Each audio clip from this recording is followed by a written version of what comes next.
everyone, welcome back to online Savi video tutorial on applied hydraulics. So today in this class we are discussing what is specific energy and what is specific energy curve and the expression for critical depth. So as you see here, so we have considered an open channel flow, okay, and this is the bottom of the channel. This is the bottom of channel and this is the datum what we have considered. Okay, so the total energy of the flowing fluid per unit weight. So we know the total energy. So the water is flowing with the velocity v. So the total energy is given by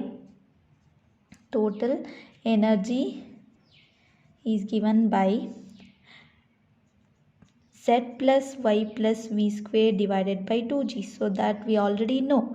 Okay, so it is the sum of datum energy plus the potential energy plus the velocity energy. It is also called as the datum head, so potential head and the velocity head. So where z is the datum head or the height of the bottom from the datum, and y is the depth of the liquid, and v is the mean velocity of flow. So according to this open channel flow, the total energy is equal to z plus y plus v square by 2g. Okay, so for example, if we consider this datum, so is not there. So if the datum is not there, so let us consider the bottom of the channel. So this is the bottom of the channel, so this itself as the datum.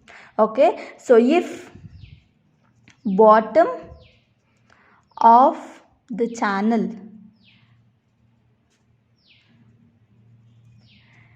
is equal to datum, so if the bed of the channel is itself is equal to the datum, then z is equal to 0. Okay, if we consider the bottom of the channel as a datum, then the z will be equal to 0. So the energy per unit weight of the fluid E will be equal to y plus v square divided by 2g. So the energy of water per unit weight of the liquid will be equal to, so E is equal to y plus v square by 2g. So this is called the specific energy. So we can define the specific energy as, so it is the total energy of the fluid per unit weight of the liquid with respect to the bottom of the channel. That is the specific energy. So according to this equation, so we can define specific energy as the energy per unit weight of the liquid, with respect to bottom of the channel. So that is nothing but the specific energy. So when we consider the datum, the bottom of the channel itself as a datum, so the total energy will be equal to y plus v square by 2g, which is nothing but the specific energy. And so what is specific energy curve? So the next is specific energy curve. So specific energy curve is defined as the curve which shows the variation of the specific energy with respect to the depth of flow. Okay, so specific energy curve means, so specific energy curve is the curve which shows the variation of specific energy E with respect to the depth of flow y. Okay, that curve is called the specific energy curve. So we know specific energy is what? E is equal to, so as from this equation, so E is equal to what? Y plus v square by 2g. Okay, so this y is called the potential energy, which is denoted as EP, plus v square by 2g is the kinetic energy, which is called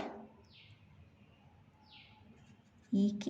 Okay, so E will be equal to Ep plus Ek, so which is the potential energy plus the kinetic energy. So Ep is what? Potential energy,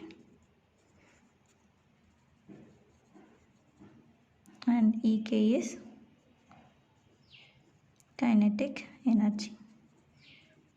So to obtain the specific energy curve, what we have done, so as you see here, we have considered a rectangular channel in which a steady but non-uniform flow is taking place. So we have considered a rectangular channel, okay, where the steady non-uniform flow is taking place. So steady flow means that is the velocity, depth, remains same with respect to time, but non-uniform means with respect to the length. Okay, with respect to the length, whatever the velocity and the depth will be vary. Okay, so and let us just consider, let us consider Q as the discharge through the channel. Okay, and B as the width of the channel. As we know already, B is the width of the channel, as we have considered rectangular channel, and Y is the depth of flow. Okay, and Q, that is small q, is the discharge per unit width. So let us consider per unit width. So let us consider small q is equal to q divided by b. So which represent the discharge per unit width. So we know the general continuity equation. What is the general continuity equation? Q is equal to area into velocity. So from that, velocity is what? Q divided by area. Okay, so where area, here the area is area of the rectangular channel. So Q is equal to, so Q divided by B into Y, and here where this Q by B is what? It is small discharge, so Q by Y. So the velocity is equal to what? Q by Y. So why we are determining this? So we see, to obtain the specific energy curve, so both the terms should be in terms of Y, because you can see specific energy curve means it is the curve which represents the variation of E with respect to Y. So if you see the the potential energy is in terms of Y, but V square, so we have to represent V also in terms of Y. So that's why, so we have used the general continuity equation Q by A. So where area is B into Y, so here Q by B can be represented as Q by Y. So let us just substitute that in the specific energy equation. So E is equal to Y plus V square. So it is Q square by Y square divided by 2G. So it will be equal to Y plus Q square by 2G into Y square.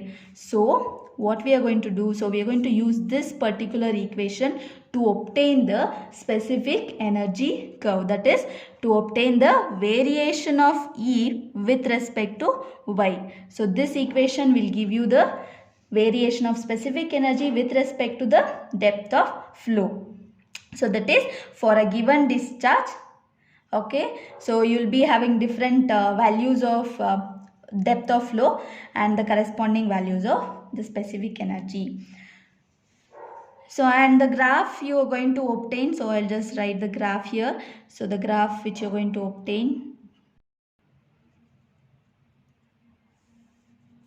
you will get a graph like this. So if the x-axis represents the specific energy and y-axis represents the depth of flow, that is y. Okay, so see, you can write, you can draw the potential energy curve separately, that is EP separate and EK separate. Okay, so if you draw a potential energy graph, so you can see whatever the depth of flow, so you can see E is equal to Y. Okay, EP is equal to Y, so it is directly proportional, so you will get a straight line like this. So the potential energy curve, so you'll get like this, and when you draw this EK, so EK is equal to Q square divided by 2GY square, so you will get a parabola like this.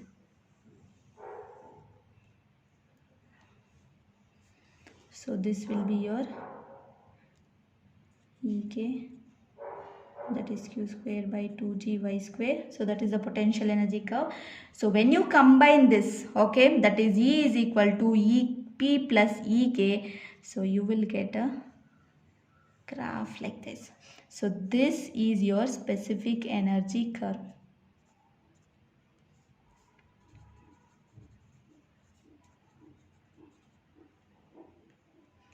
That is, so here, so we'll just name this graph A, B, this as C, and this as E, and this as G. Okay, so here these are corresponding to the, so this depth is called the critical depth.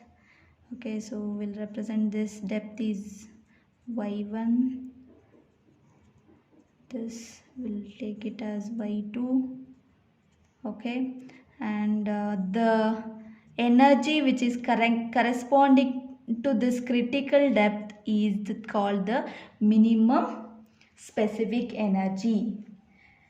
So first, what you're going to do, you're going to draw the potential energy curve first. To obtain the specific energy curve, what you're going to do, we are going to draw first potential energy curve, and so where you'll get a straight line, and after that, so where it, you can see the angle, it will be making an angle of 45 degree, and after that, okay, so you have to draw the kinetic energy curve, so which is Ek is equal to q square divided by 2g y square. Okay, where which is a parabola, you will get it. Okay, after that, when you combine these two curves, okay, so when by combining these two curves, that is potential energy curve and the kinetic energy curve, so you will get the specific energy curve like this, that is ACB, and the point C denotes the minimum specific energy. Okay, that is the point which is corresponding to the critical depth. Okay, so the critical depth means, so that is the depth which is corresponding to the minimum specific energy. You can see here, see this is the point. So if you consider this particular point C, G, E and G, so those are like, so it is larger compared to this C point. So C point is the minimum specific energy, what you got it from the specific energy curve. So the depth of flow corresponding to the minimum specific energy is called the critical depth, and this y1 and y2 are called the alternate depths, which are, one is y2 is above the critical depth and y1 is below the critical depth. Thank you all. Let us discuss the derivation of the critical velocity and minimum specific energy in the next class.